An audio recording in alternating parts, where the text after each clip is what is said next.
Srbija će do kraja oktobra dobiti nacionalnu strategiju za razvoj nauke i tehnološkog razvoja,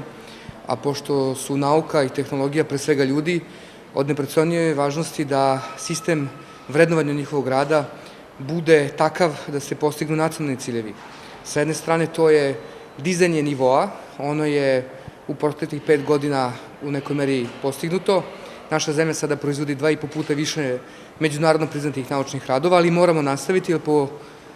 po broju stanovnika i po većini naše ekonomije daje 3 do 4 puta manje proizvodimo od jedne Slovenije, primjer radi. Sa druge strane, rad mora biti sve više upotrebljen za one komercijalne upotrebe u privredi i zbog toga ćemo u predstojećem ciklusu dati mnogo veće podsticaje da naučne i tehnološke ideje se pretvore u proizvode i usluge koje ćemo prodati na našem tržištu u inostranstvu. I zbog toga sistem ocenjivanja mora biti upodobljen